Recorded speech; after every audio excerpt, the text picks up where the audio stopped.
Hello. I think we could start now. So good evening, everyone, but good morning and good afternoon, wherever you're joining us from, because I think we are having people joining from Sri Lanka as well as many parts of the world. Welcome to this virtual discussion on climate-related human mobility organized by the French Embassy in Sri Lanka and Climateinduced as part of French Spring Festival 2021.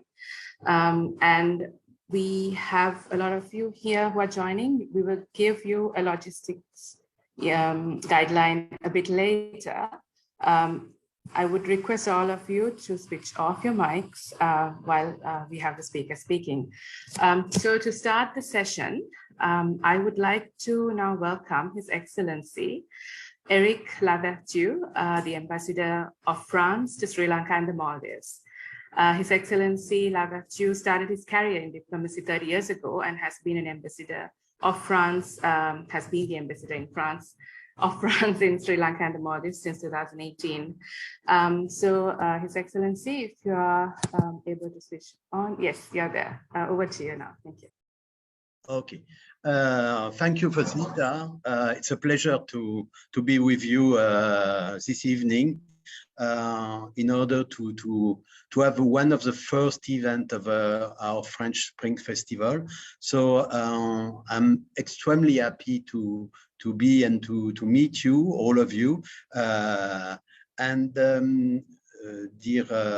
panelists, dear audiences, ladies, gentlemen, I'm warmly welcome you all at this third focus event of 2021, which is part of our French Spring Festival, as I mentioned earlier. The Embassy of France in Sri Lanka and the Maldives is happy to have partnered with Climateinduced to organize together this online event dedicated to climate-related human mobility. Climate change is one of the greatest threats of the world is facing today. No matter where we live, we are all impacted by it. And this climate crisis is not without heavy consequences. It had provoked a major crisis of mobility. Figures showed that in 2019 alone, 24 million of people around the world were involuntarily displaced by weather-related disaster. In addition to this number, climate change by causing soil depletion, ecosystem degradation, and more long-term processes put the livelihood of farmers, fishermen, and other workers at risk. What is certain is that action needs to be taken to find solutions for people to stay where they live, and solutions for people who have no choice but to be on the move by mitigating climate change, reducing disaster risk, and facilitating international migration pathways in the context of climate-related mobility. I would like to give you a few examples of France's priorities in the field of disaster risk reduction and management.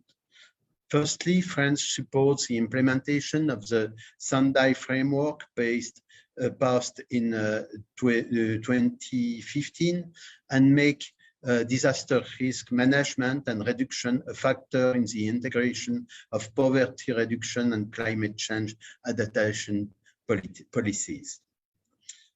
Also, France promotes the development and widespread use of nature-based solutions, particularly as a long-term response to prevent disasters. Finally, France supports initiatives based on an ex-ante approach, such as the CRUISE, Climate Risk and Early Warning Systems initiative launched by France at COP21. I now leave the floor to the speakers and to Ms. Virginia Naike for this fruitful discussion on environmental mobility. I wish you a very nice and pleasant evening and very fruitful evening to discuss this important topic. And also, I'm very proud that a French Spring Festival gives us the opportunity to discuss about climate change and mobility. Thank you very much. Thank you, His Excellency Lavertu. Now I would request my colleague Tinashe Ekanaika to provide the logistic guidelines so we can all have a smooth session. Tinashe? Thanks very much, Wasita, and good evening to everybody. Just a few logistical announcements from our end. First of all, we have a registration form for the day. I have linked it in the chat. I hope you could see it. If you have any trouble accessing it, please be good enough to let me know and I'll be happy to send it across to you. And also, please do keep yourselves unmuted unless we have an open Q&A going on. It would help kind of eliminate any extra noise. And finally, you can keep your video on if you're comfortable with it, but if your connection isn't very good, I would suggest that you turn it off. And we want to try and keep this discussion as engaging as possible. And it would be great if you could keep your questions and your discussion points in the chat so we could take it forward as well. Please do note that this session is being recorded as well as live streamed on Facebook as well. So thank you, everybody, and look forward to discussing with you soon. Over to you. So thank you very much, Tinashe. Just to introduce myself, I forgot that I didn't. So I'm Vasita Vijayanayaka. I'm the Executive Director of Climateinduced, and we are partnering in organizing this event with the French Embassy in Sri Lanka and the Maldives. And I would like to apologize for any background noise that's being heard. We are near a road, so you might hear honking and other noises that can come from that sort of situation. So now to open the discussion, today we have 3 speakers. I would request them to switch on their cameras if they could. Yes, thank you very much. So we have today Ms. Rangita Balasurya, who's joining us from IOM, and Dr. Ranjit Punyavardhana. I hope you are around as well. If you do not mind, if you could switch on your camera. And then Mr. Dennis Momba, who's joining us from Climateinduced. So I have an open question to them, which will give you an idea of what they're doing and how their work would connect with the discussion today. So the first question to you is, how does what you do in your work connect to climate-induced human mobility? And also do introduce the work that you do and who you represent. So that is going to be a broad introduction that I would give as well. So over to you. So thank you very much, Vasita, for inviting me today. And I'm representing the International Organization for Migration, Sri Lanka Mission. And right now, my name is Rangita, and right now we are working on certain projects related to climate change and migration, because we are the leading intergovernmental migration agency in the world. So we are happy to be over here today. Meanwhile, we are running a project right now for 2 years, where we are going to do an in-depth study of Sri Lanka's nexus between climate change, environmental degradation, and migration, whereas we'll be doing some sort of a policy. And then after this policy, like we are trying to lead some sort of a process where we are finding a climate hotspot and developing their climate resilience abilities with the help of the Ministry of Environment in Sri Lanka. Over to you, Vasita. Thank you, Rangita. If Dr. Punyavardhana could go next. Can you see me, Vasita? Yes, can see you and can hear you as well. Thank you very much, Vasita and the SLICAN team for inviting me in this evening to discuss about how climate change relate to the human mobility or environmental migration in Sri Lanka. And we all know that Sri Lanka is a highly vulnerable country to climate change. If you look at the German World Climate Resilient Index during the last 3 years, in 2018 it was 4, the rank. In 2019 it was 2. In 2020 last year, it was 6 That was all last three consecutive years, it is less than 10. It's a very serious and dangerous situation to consider. Even though our economy currently, the agriculture sector plays a minor role with respect to the GDP, only 7%. It doesn't mean that it has no role to play, because our country's rural population, around 70% of the rural population is out of 70%, 80% depends on the agriculture-based livelihood directly. Punivardhana, if I may comment, sorry.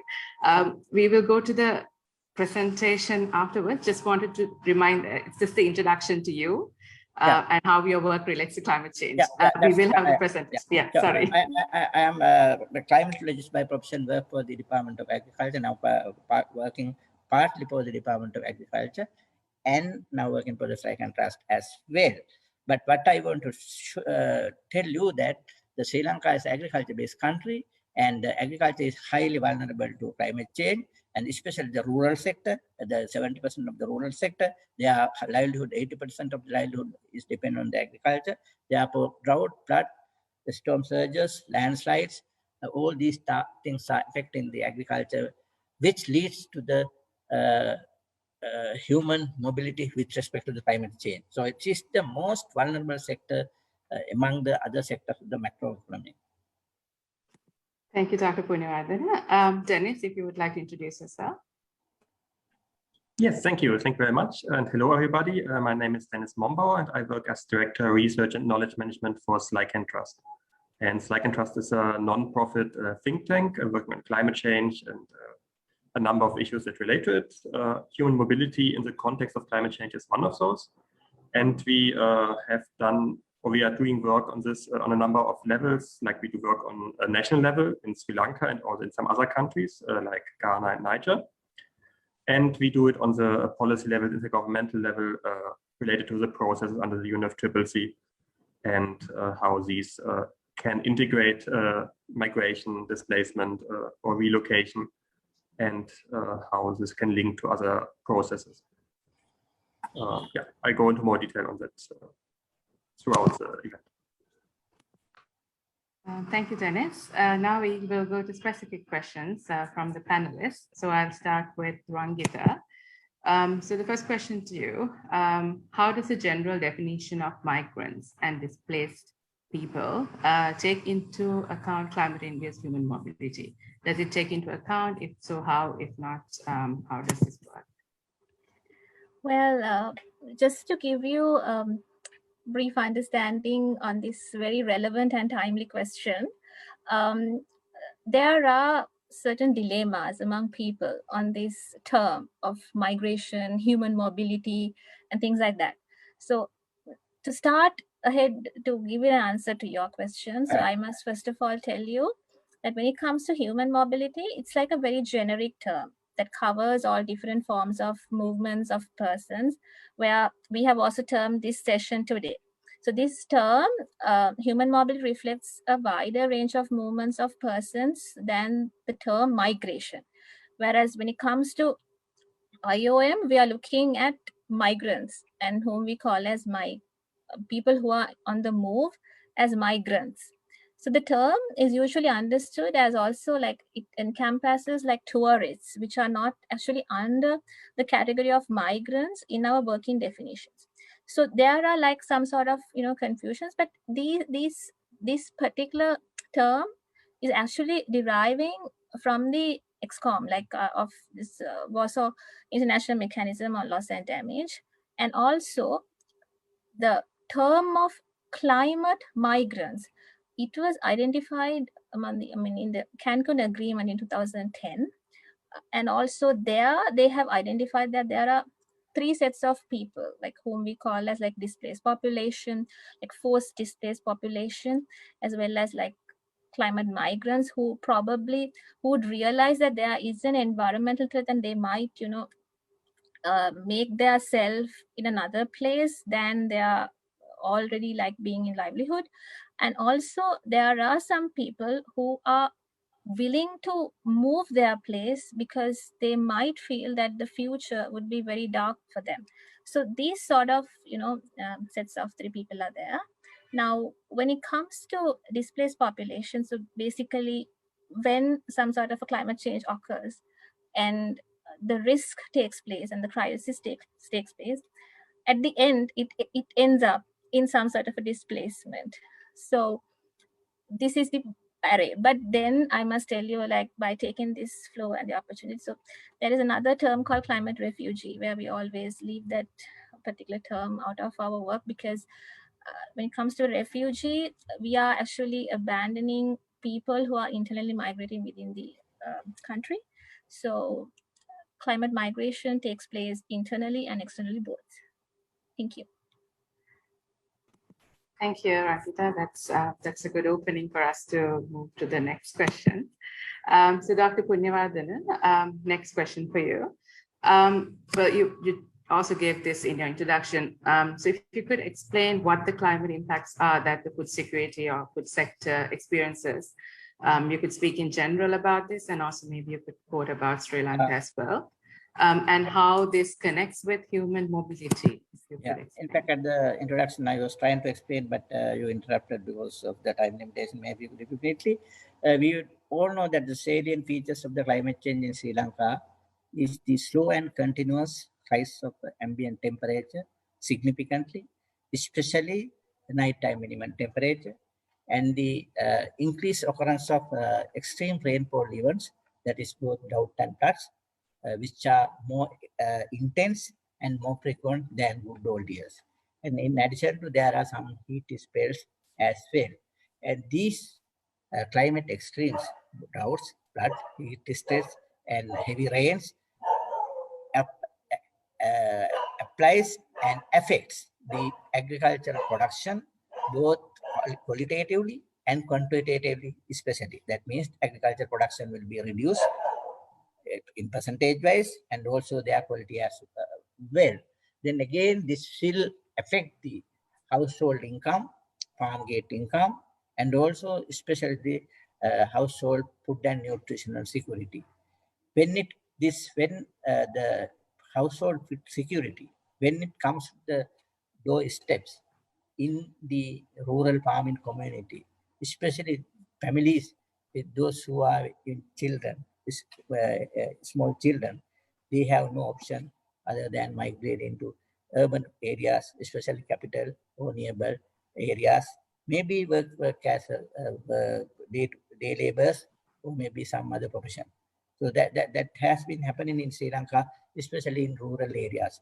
But Rashida, to be honest, I think Rangita was telling that national and international migration, but my personal opinion is that still we are too early to declare that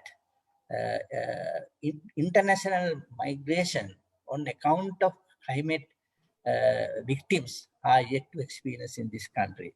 There are international migration due to some different origins, maybe poverty, or maybe social issues, maybe family issues, maybe some going for green pastures and all that. I think, but it's still very unfortunate that we have not experienced international migration just because being the environmental migrants. Right. So I was wondering whether, so I guess this comes to the point of how we categorize the cause of migration, whether it's going to be solely due to a hazard that's connected to environment, or whether it could be a secondary or like a linked situation as to which would be the driver for someone to move. And drivers, there are several drivers, climate-induced drivers. One is the flood. Flood is that means that migration might be temporarily or forced by the government, and landslide that may be again temporarily by force by the government. But drought, if you take a drought, that drought is a crawling feature. So in that case, people might migrate voluntarily, looking for some other areas where the climate or weather is not so harsh. So there are three different kinds of human migration, environmental migration, that is temporarily, by force, and voluntarily. Thank you, Dr. Punyavardhana. We will come back to you again in the second round of questions. Yep. Now I will move to Dennis. So the question to Dennis is, how do research and knowledge management interlink with addressing climate-induced migration? I think there's a connection to what Dr. Punyavardhana just mentioned as well. So I will let you explain how this works.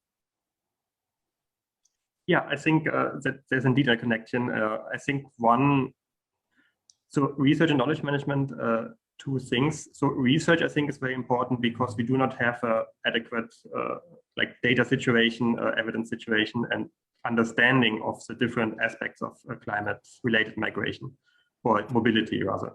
So I think Dr. Punyavardhana already mentioned several different kinds of mobility, like the temporary displacement, voluntary migration. Then that can also be short-term or long-term. I mean, we have a lot of agricultural communities where people move for a couple of months to the city and come back and then move again. And we have people moving long-term. We have them moving across borders or within Sri Lanka and other countries. And I think we need a lot more data on this to really properly understand it and then be able to address it. And there are all kinds of scenarios people talk about when they talk about climate migration. They talk about like 100 million people by 2030 or 2050, 200 million people. There are even higher estimates of people on the move. And there are large displacement numbers. So to properly address this in policies and actions and planning processes, we need to really understand what are the actual drivers. How does climate change interact with other vulnerabilities that are there, other drivers of migration? Because climate change usually, unless it's like a disaster displacement kind of thing, is not the only driver that leads people to migrate or to move. And to really understand this interconnection and what role climate change plays, that would be very important. And research would be one of the ways to close this gap. And research, I don't mean just hard scientific research, but also like interviews with community on the ground, understanding stakeholder perspectives on this. And knowledge management would mean to assess what we have as existing evidence and data, and to really get this to the people who are in the position to make decisions, who are making policies, who are making plans, and have like a way to exchange information and knowledge across different sectors and processes.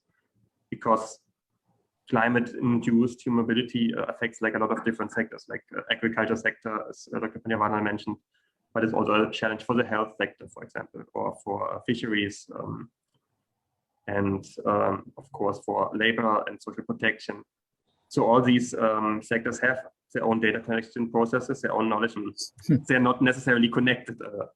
Yeah, so I think it is very important to connect the knowledge at different areas that is there in different areas, and that would be a big role that also organizations like Climateinduced can play to collect data that is there on the policy level, to analyze existing policies, to do case studies on the ground, and to bring together data that has been collected by other stakeholders through our workshops, through our stakeholder engagement, and then see where it connects, what are the entry points to really bring these things into policy processes. Thank you. Excellent. Yeah, thank you, Dennis. And I apologize to everyone. I think that was a spam account that has registered. And unfortunately, since someone had registered, we had shared the login details. So we apologize for that. But since we did not want to have a webinar which doesn't allow people to interact, and since we have the group work, we wanted to have everyone the capacity to engage, to unmute their mics. So this happens sometimes. We apologize to others for the disturbance, and to Dennis for getting background music while he was speaking. So let's move to the next question. It's a general question to all the speakers. And the question is, so some of you highlighted this already, but I think we can go into a bit more detail now in this round. So the question is, what are the gaps and needs to address climate-induced human mobility at national and international levels? You could focus on regional aspect as well. And how can these be addressed? What would be the solutions? What needs to happen at national? So I'll start with Rangita. Yes, thank you very much for that question, Vasita. And yes, as Dr. Punyavardhana mentioned earlier, I also totally agree with him because we have lack of data to understand whether international migration had taken place due to like climate change. However, we have done a pilot study, and through that pilot study only we also understood that there is a huge gap in Sri Lanka when it comes to the nexus between this climate change and migration, and also even environmental degradation. So during this particular study, we realized that when it comes to even our NDC reviews, also like when it comes to like the entire process and policies and things like that, climate migrants have not been identified as a main, like, I mean, I would say like a sector. So they have addressed like, you know, urbanization, but I think that now the new review has actually addressed that up to some extent. But still, when it comes to the nexus between these climate migrants, as well as like the nexus of like mobility, so this has not been like explicitly identified. However, when it comes to the entire process, like if you look at the gaps as such, since because we don't have a legal sort of a definition for the sector whom we call as climate migrants or even environmental migrants, which is like the overarching like kind of the term, we only have working definitions. So within that working definition only, we are just trying to work right now. And to address these gaps, we are trying to conduct a research right now. It's an in-depth research in Sri Lanka, where we're trying to understand whether this climate change has some sort of an impact towards the mobility of people. Do they have any international migrants, or is it happening like internally also? However, when it comes to like regional processes, yes, we have seen like, you know, a lot more people have migrated like internationally and even like internally due to climate change. Some people from the region had actually migrated to Sri Lanka as a result of that. Whereas when it comes to our pilot study that I told you before, we have found out about like, I mean, based on the sample, about 75% of the people have migrated abroad by not identifying the reason that they are migrating abroad is due to climate change, because they have mentioned about temperature rise, prolonged drought, and like seawater level, I mean seawater level rise, and then you know how they have lost their livelihood as well as their residents washed off due to floods and flash floods, all these things. However, it's all about like, you know, maybe their lack of understanding on climate change. Thank you. Okay, so a request to everyone again, please do not unmute yourself unless you are one of the panelists. And we will give you the floor to ask questions. Please type your questions in the chat box and we will pass it to the panelists. And we will also have a group discussion where you can speak. So Dr. Punyawardena, over to you now. Rangita just mentioned that there are some Sri Lankan migrants, those who have gone abroad, thinking about increase in temperature, increase in flood incidents and all that. But are you sure that they are really the social strata coming from the very lower level? They are probably, I mean, they are from affluent strata, giving some false reasons. Sorry for my bad words. They are giving excuses. Our temperature is increasing, we are experiencing a lot of floods, and Colombo is always getting flooded due to the blocking of drainage lines and all that. But real climate migrants are the victims of the climate. Those are the people living in rural areas. Their livelihood is the agriculture and the water-based agriculture like marine inland fisheries. Others are going abroad as migrants looking for green pastures because of their friends, relatives are there with more facilities than in Sri Lanka. This is my personal opinion, nothing to do with climate change or being a climatologist. Sorry for my. Okay, so I think we can go to a next round to respond to the comments of the panelists. Yes, until then, we'll park it for the moment, and I will pass the mic to Dennis. Yes, I don't want to repeat too much what I already said. I think data is a big gap that is there to address it, but it's also not that much addressed in policies. For example, under the UNFCCC, under the climate change processes, there are the nationally determined contributions that every country submits to basically say what they're going to do to address climate change, both mitigation and adaptation.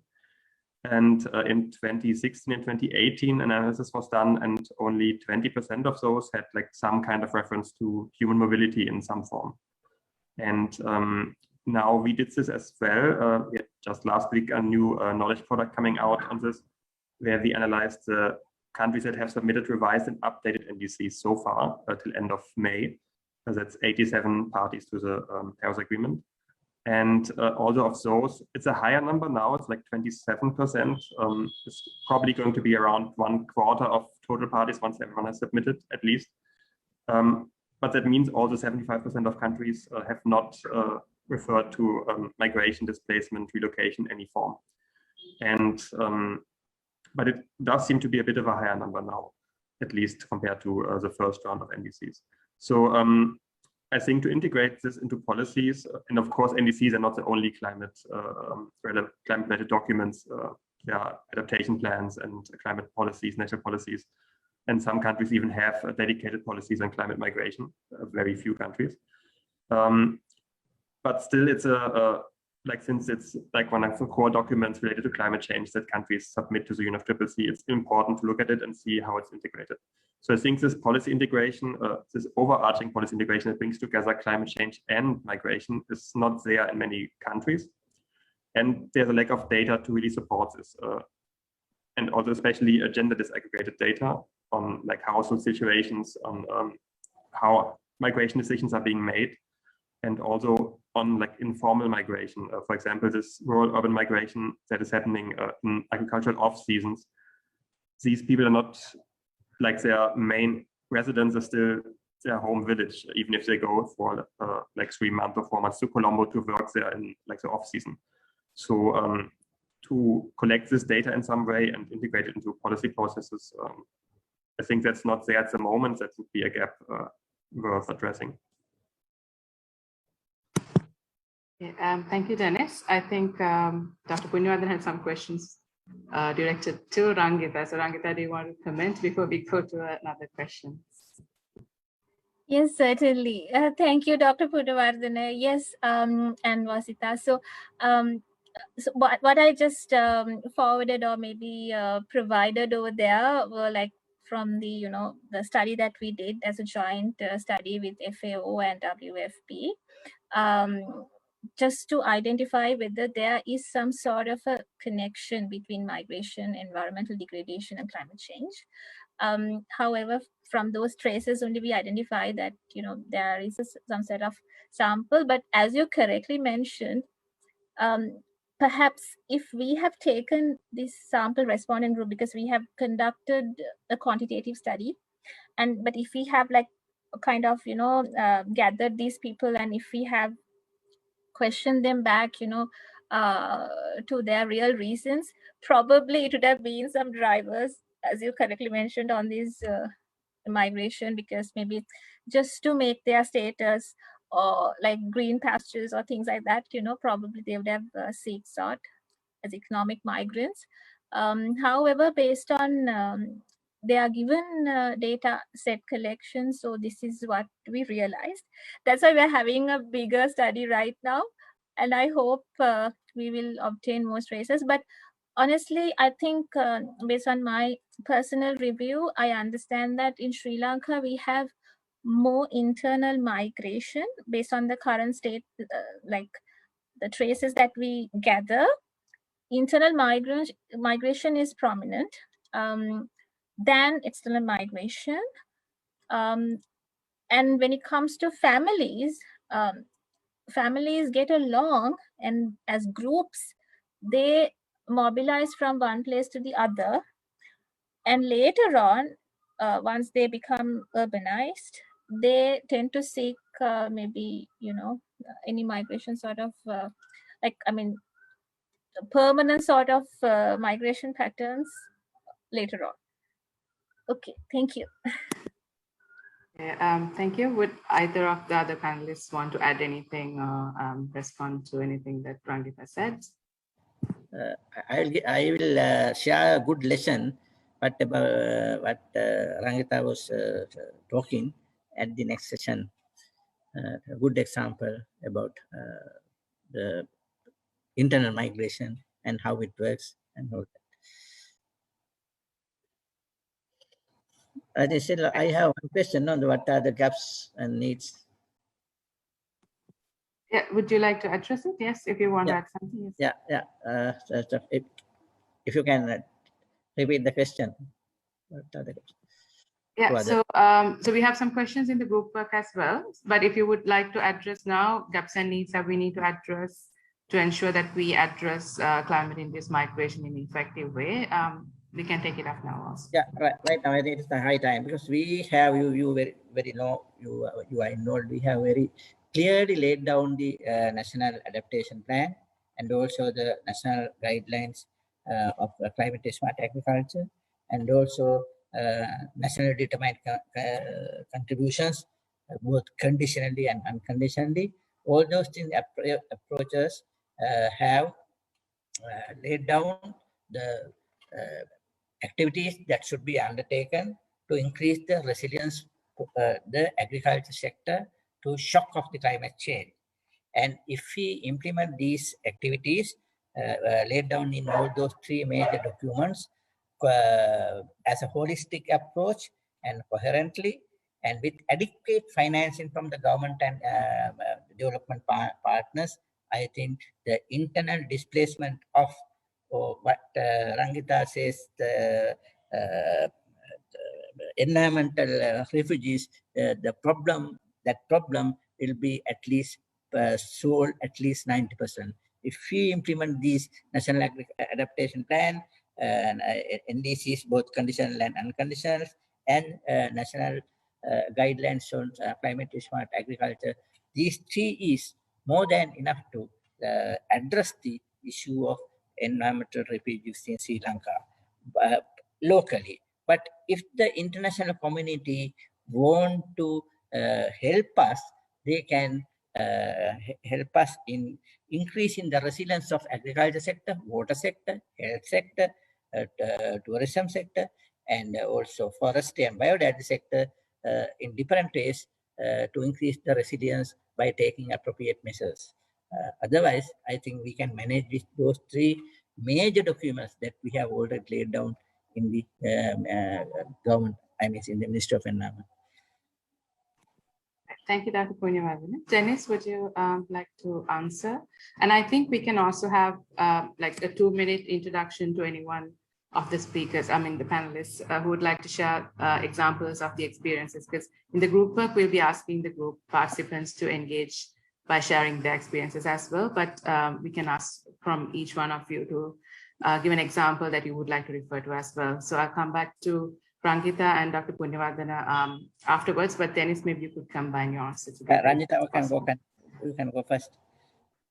Yeah, I'll go to Dennis first, then Rangita and Dr. Okay, I'll be the last. Okay, sure. Yeah, so I agree with what you just said, Dr. Punyavardhana. I think that Sri Lanka has a quite solid framework if these documents are implemented to address climate change.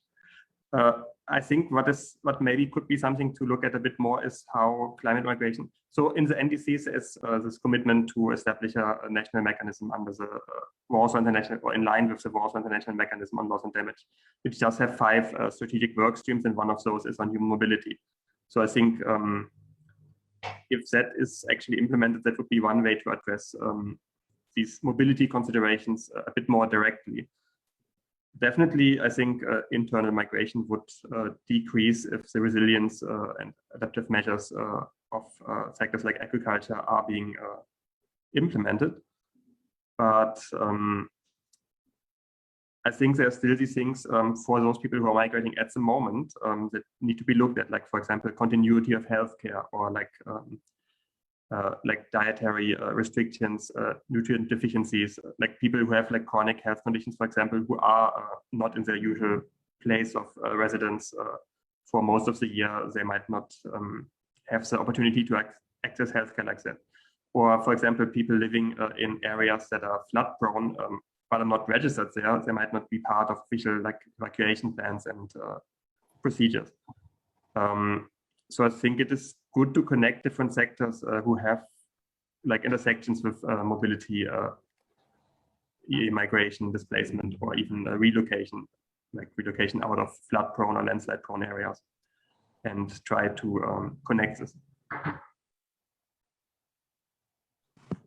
Thank you, Dennis. Rangita? Yes, so I'm excited, and I'm like waiting to hear Dr. Punyavardhana's story as well.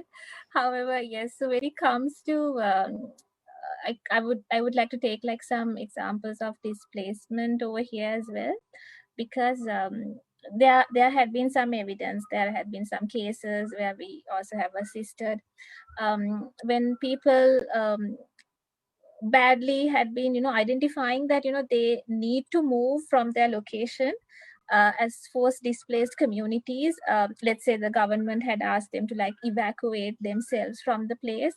However, due to again economic reasons, and then maybe their social reasons, psychosocial reasons, they would have just stayed in their location, so that they would have actually faced a lot of vulnerabilities than they would face if they were evacuated from that location.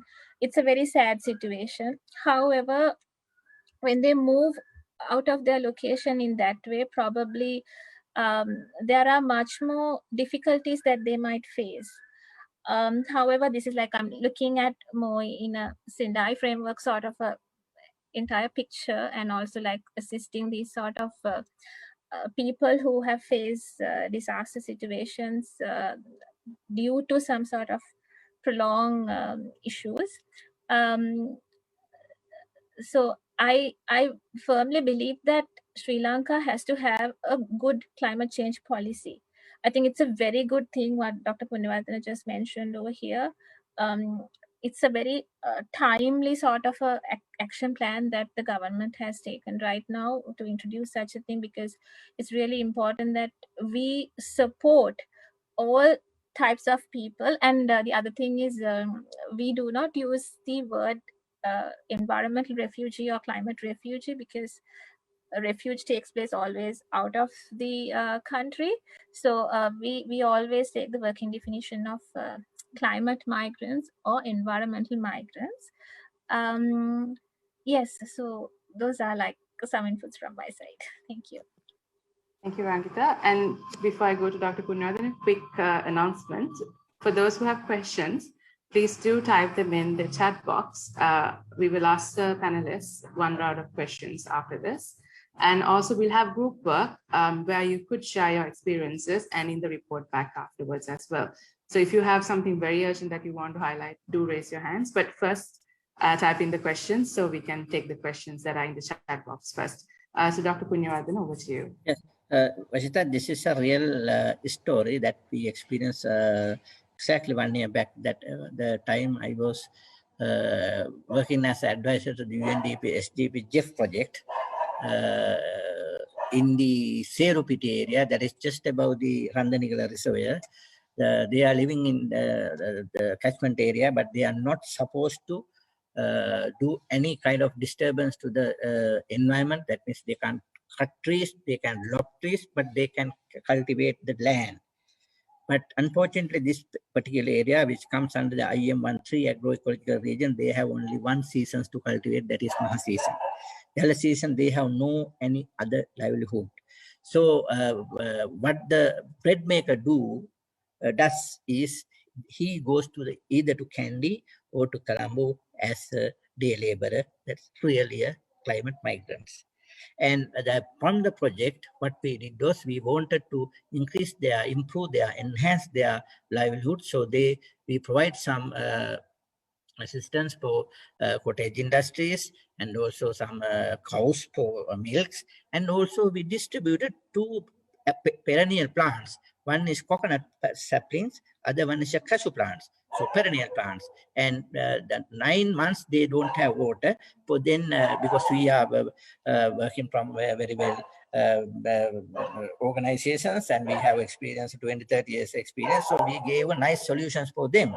You guys are cooking 3 times a day, so at least 4 liters of grey water will come out of your kitchen. So collect into a bucket and pour them to those 2 saplings, coconut saplings and the cashew saplings during dry months. Then after 8 months, you will have the Maha season. Then these 2 perennial trees will survive. After 3 months, it will give a harvest and your income will. So after several months, the UNDP team, along with the then UNDP head, we went to monitor the situation, and we had the meeting, and we then asked how many of yours these perennial homestead plants are surviving.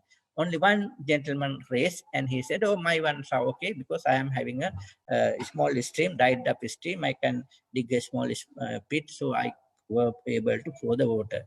All other householders, especially ladies, they were looking at faces of others. No one was speaking to us. One smart lady stood up and spoke, and this is the sad story of it, and said, "Dear sir, madam, we don't cook 3 times a day. We cook only once a day. That is only the dinner. So we don't collect 4 liters of grey water from the kitchen as you have planned from the glass rooms. So the one we cook at the night, we share with the children. If there are some leftovers, our children will eat it and they will go to the school. Otherwise, husband and wife will share a kahatagopia, piece of cup of tea without sugar even. So that is the situation in this area. So where climate migration is inevitable, I think you can understand my living example. This is a living example that I experienced, that made a very, very, very heartbreaking situation in my heart. Later on also I went there, I helped those people just about the Pandanical reservoir. They see the biggest reservoir in Sri Lanka, but they don't have water. This is the situation. Thank you, Dr. Punyavardhan. I think this is why it's very important to understand the evidence from the ground when you make plans and policies, because taking a generic approach would not be very context-based to have these adaptive solutions and enabling environments to build a capacity of communities to address the risks and the threats of climate change. And also going back to what some of you mentioned about this approach of why communities do not want to move from a place they have been living in for a long time, despite the fact that it's quite risky to live there. So this is also focused on, under the World International Mechanism, some of the discussions that we are looking at non-economic losses, not economic ones where we can calculate directly by compensation numbers or monetary facets, but also this emotional attachment or cultural heritage where there's something unique that cannot be put a price on. So these are also very important when we're looking at how we address losses and damages, as part of which we have human mobility or the issue of migration coming up. So we can have this discussion a bit broader or going into specifics during group work. I will maybe pass the mic to Dennis if you would like to add anything following up to what Rangita as well as Dr. Punyavardhan mentioned. I don't have much to add to this. I think actually that's a very good illustration of what I was talking about, that we do need, as you already mentioned, we do need this evidence because otherwise we have plans that might not correspond to the situation on the ground, and then if it doesn't really connect to the reality there, it might have might try to do things that are not working or not actually feasible. And I do think we also need to keep in mind the possibility that in some areas it might be inevitable that migration or even relocation will take place. this is a problem that has often been discussed in regard to like all these small island nations, but even in other areas, I think coastal areas and then areas that are very affected by drought, by temperature rise, by soil degradation. Some of these, it might not be possible with the resources that is there to have enough adaptive measures. So some movement might take place inevitably. Other movement might be very possible to adapt and stay in place, and to understand what is possible where, we need to actually have this data from the ground. And I think that's a very good illustration that Dr. Banyawana had with this example. Yeah, thank you. There's a question from Rohini in the chat box. She's asking whether it's possible or whether we have, okay, I'll just read it. So our circular migration where individuals share their time between multiple locations taken into account when accounting for climate migration within the country. I think we experienced this while we were doing some research on the ground as well. Who would like to take this? Would Rangita like to take this? It seems like something in your field of work. Yes.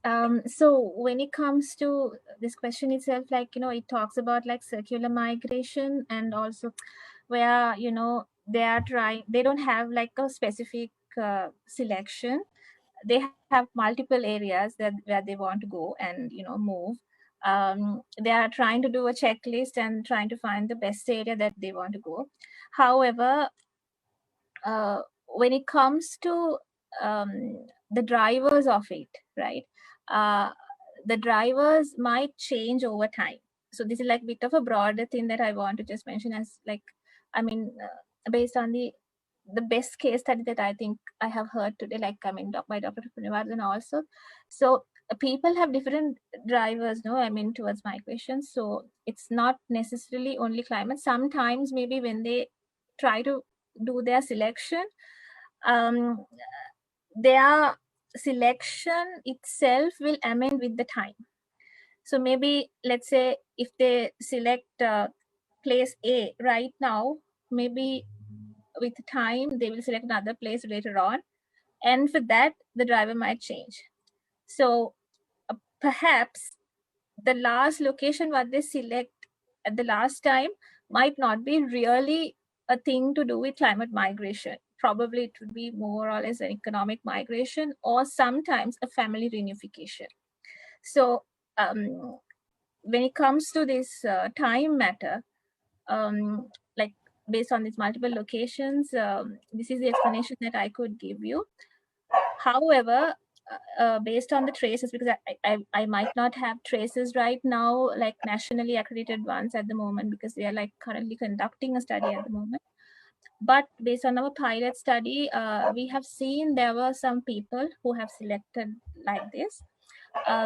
Well, at the end, when we assess them, they have not left the location because of climate issues.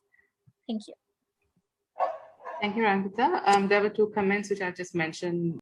So one is from Hannington about how certain aspects of natural resources that impact migration or human mobility and how that is not addressed effectively, which kind of continues, just to mention that as a gap or need. And then also there was a comment in the chat box that Sri Lanka has a good process for disaster related issues.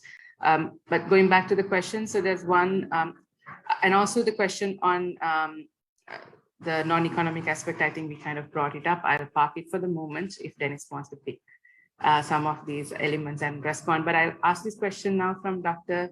Punawardhan. How can human mobility due to climate change solve issues in agriculture sector? How about the factor mobility? So I believe the question is focusing on adaptation aspects related to human mobility. So if you would want to take this. I think at the very beginning, I mentioned about that one of the options we have is to implement the adaptation options activities that have laid down very clearly in the national adaptation plans, and also the national guidelines for climate smart agriculture and NDCs.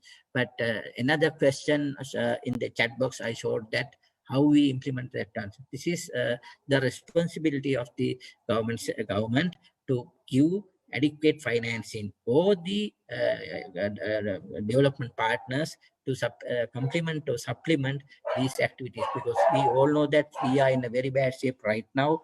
The climate change issue is now not the #1 priority, because now we have the COVID-19 issues, but still this is a long-term problem. Sometimes the impact of COVID-19 issue might accelerate or exacerbate the impact of climate change.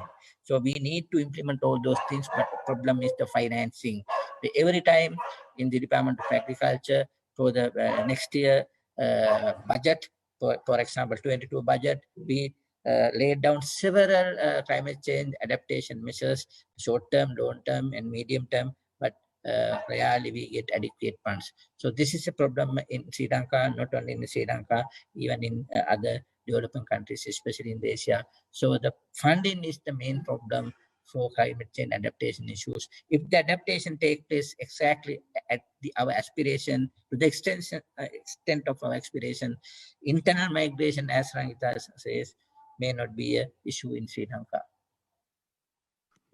Thank you, Dr. Punyavardhana. I'm combining some of the questions that are in the chat box, and I'll pass a few to Dennis. If anyone else wants to respond after Dennis, we can close from there. So one is about non-economic losses, and then how that links to migration, or internal migration or external. That, as well as anything else you would like to add connected to questions that the other two speakers responded to. Sorry, the question is how non-economic losses add to migration. No, so I think it's Nusrat who had mentioned about, the focus is about non-economic losses, because it's focusing on something very unique that needs to be compensation-based calculations, how this can be addressed. So I would connect it to the broader issue that we were discussing, how a person is emotionally attached and then they don't want to migrate. How can that be addressed? Because we talk in terms of addressing compensatable, or I guess that's the word, things that we can compensate in the sense of loss and damage. But if someone doesn't want to get that in the sense of mobility-related conversation and still want to stay back, how do we deal with this? How can we deal with losses and damages that are not put into monetary value?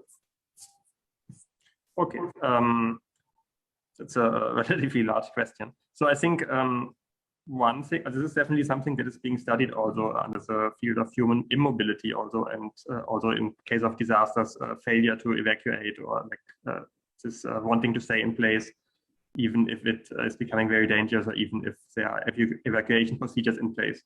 And this is something that also has very gendered impacts, because oftentimes it's women who are less mobile than men when it comes to these situations, because they have like additional responsibilities of childcare, or of looking after the elderly, or also because they have different cultural expectations. And I'm not talking specifically about Sri Lanka, but in a more general sense about these situations.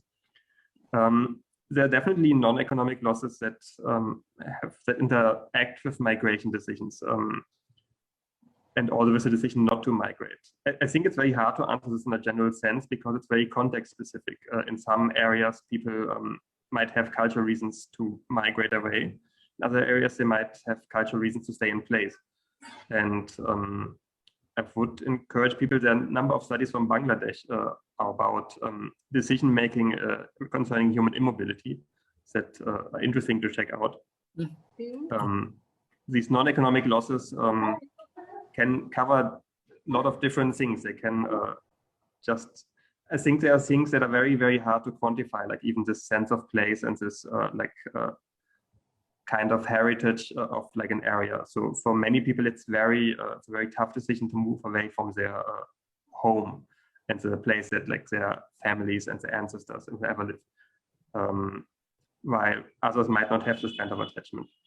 For losses and damages, these cannot be easily compensated. Anyway, I think in case of even economic losses, these are rarely fully compensated. There might be compensation that is taking place, but it usually doesn't cover all the full extent of losses and damages. So there are powerful reasons for people to want to stay in place, but sometimes there are also very good reasons for people to move, because remittances, for example, can be a very strong source of income.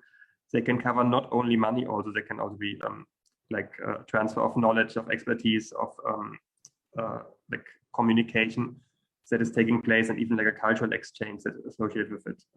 Also, of course, remittances usually people look at in monetary terms. And for many households, that's a very big factor. Okay, thank you, Dennis. We will take closing remarks from the panelists and move to group discussions. So I think I took most of the questions. I'm sorry if I missed any of your questions. There's an open question that was sent to me that is on, actually it's a Sri Lanka specific question about monsoon seasons, how this is happening. When this happens, how mobility increases or people are migrating due to monsoon season.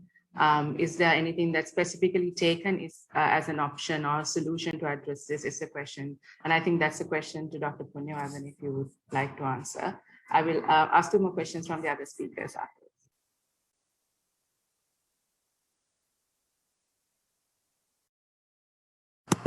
Ashita, you want to answer for me that question? Yes, please. If you could, yes. If there is any specific. Yeah, I think that is general question. When we have 2 monsoon, as we already know, that the Pacific monsoon and northeast monsoon. Other are 2 intermonsoon, out of which southwest monsoon, which is experiencing from late May to late July or August, is the worst one, which gives around 30% of the Sri Lanka's rainfall. And sometimes rainfall during this season exceeds 3,000 millimeters per year for the wet zone. And the maximum rainfall of Sri Lanka is around 5,000. So you can see around more than 50% is receiving the southwest monsoon rainfall for the wet zone, so-called wet zone. So this is the time where the Kaluganga, Kalaniganga, Walaveganga, Kaluganga, Walaveganga, Ginganga, and Nilvalaganga swollen. And it is a common problem in these river basins to experience riverine flood during especially late May or early June. This is nothing unusual. During my childhood, I am from Ratnapura, where the Kaluganga is there. We used to experience 45-day Gangmatura. That means after the Sinhala New Year, 45 days, that means late May. That is that onset of the southwest monsoon with the depressions in the Bay of Bengal. So we were expecting that Gangmatura or flood. So that was a usual thing. So it has now, to be honest, their timing has changed now due to the climate change. But still the problem is there. And the other end, the northeast monsoon, which affects the eastern sector of the Sri Lanka, especially Batikro, Ampara, and Trinco, and part of the North Central Province and Mullaitivu, and part of Kilinochchi, they also experience monsoon floods exacerbated by the depressions formed in the Bay of Bengal during November, December. If you can remember, if you go through the climatic history of this country, the worst floods in the country has occurred in the month of December due to these depressions in the northeast monsoon.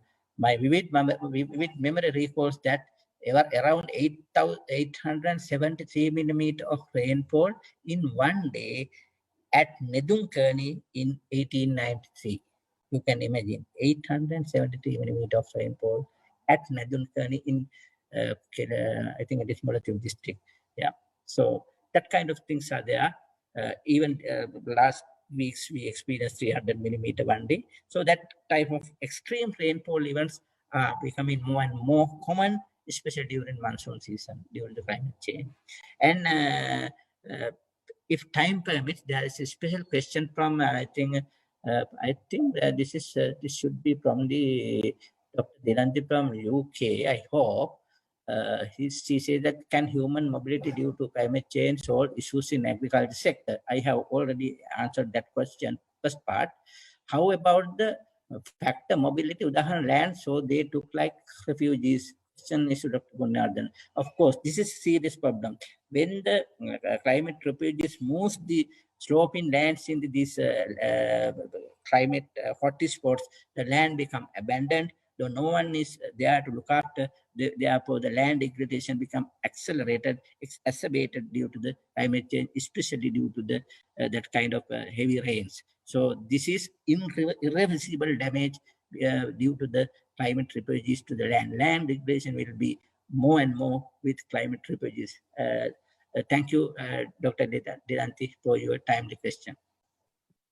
Thank you, Dr. Punyavardhana. Going back to the concepts of refugees, of migrants and displacement, while we use the word refugee in most of our publications, I don't think we can use it legally to address those who migrate or get displaced. So this is one of the issues that we are looking at, how people can get the benefits of other categories of groups that get additional benefits by being identified as people who are on the move. So this I added this because it connects to the question that that was asked by Delanti on social protection and also livelihoods and other benefits that would be needed for people to adapt and adjust their lives based on the move that they have to do. So I'll ask this question from both Rangita and Dennis. You could add based on what you would like, based on what you think in the social protection or risk management aspect, as well as livelihoods aspect. And just to say what's happening after this, sorry, Rangita, quickly, we will be having group work. I've seen a lot of people who work on climate-induced migration and mobility in this group today. So I see Sunny, who's from Niger, and also I would request you to take your experiences to the group and also provide insights. And you could also type it in the chat box now if you would like. So to Rangita and Dennis. So after Rangita finishes, Dennis can answer. Thank you. Thank you, Vasita. Thank you, Dr. Delanti. So yes, I think this is a very important thing that she had highlighted. So this is why when it comes to our assistance framework, we always consider the psychosocial aspect on top of like maybe the economic aspect. How much ever we have money, we have like, you know, compensation or like, you know, some sort of a funding in our hands, still the bonding, the loss of your bond, or maybe the loss of your loved ones, this affects them a lot. And as Dr. Punyavardhana correctly mentioned, so this time period of southwest monsoon, we have seen there are a lot more things happening, and then on top of that we have COVID-19 as well, and threats are kind of, you know, increasing towards like, you know, human and the survival of these population in these areas, on top of the natural disasters that are supposed to take place, again that has increased due to climate change, like wet zones are becoming wetter and dry zones are becoming drier. So we have to tackle a lot of things. So because of that only, we have like 3 dimensions. One is like economic dimension. Yes, of course we need some sort of funds to in our hand, like to support our lives, because without money maybe we cannot survive, especially these days, like you know, with increased cost of living, we cannot do anything. And the social aspect of it, like, you know, there are a lot more social dimensions of life where we have to always address. And your mental status, that's the most important thing. So we have like psychosocial support as well for these sort of migrants, and we consider that as one of the prime, like, you know, integral part of the entire assistance framework. Thank you. Dennis, would you like to go next? Yeah, I think that well said, Rangita. That's these 3 aspects I think are very important. So in 2018, 2019, we did this case study across a number of like drought-affected areas or villages in Trincomalee district, and there, out of the families we surveyed, 80% had at least one family member who had migrated away, and the main reason was due to water scarcity and a lack of agricultural income. And in most cases, out of these, it was the man of the family who migrated away, and usually to Colombo, some to Kandy or Vaunia. And I think this has like beyond like the pure numbers, this has like an enormous impact on like social cohesion and the social protection system in place, because that means that for a large part of the year, these families are basically divided. Like part of the family is in Colombo, Vaunio, Candy, part of the family is in the village in Trincomalee. And usually the male part of the family is in the city, the women and children and elderly and disabled people are in the village. So this affects a lot of things, not just the income of the household, but also the health of all household members. They might have to take on additional responsibilities. They might not have adequate income, depending on how much remittances can be sent. And it might affect the education and development of the children. It might affect the ability of the elderly to like maintain their own health if they have to take on additional household responsibilities. And it might affect like the whole agricultural income as well, since women taking over this part might not have the same kind of access to resources and support as male farmers have. Ranjita, I think, wants to add something. Yes, Quickly. thank you. Yeah, just wanted to give like a very small thing out of another study that we have conducted. So we found out that I really agree with what Dennis said. Like in these families, mostly women are becoming further vulnerable, because if they have a disabled person in the house, probably they have to take care of that person as well. So they have a social, like I would say, more than a social, psychosocially, they've become so stressed. And we have to consider all these factors. Thank you. Thank you, Dennis. So thank you to all the speakers for all information and knowledge shared. We will now move to group work. We have 3 groups. I think Sanasha could explain the setup. And we also have 3 facilitators. So if I may request the 3 facilitators to switch on their video if possible. Sanasha is there, Tamita, Chalani, and I forget the third one. There was a third person. No, actually, Sanasha is the third person. Sorry. Yes. So these are the 3 people who will be helping out with group work, and we'll also be joining. Sanasha, you could give the guidelines. Yeah. Thanks, Vasita, and thank you to all of the speakers. That was really great. And if everyone else made note, this would also be very useful during our group work session.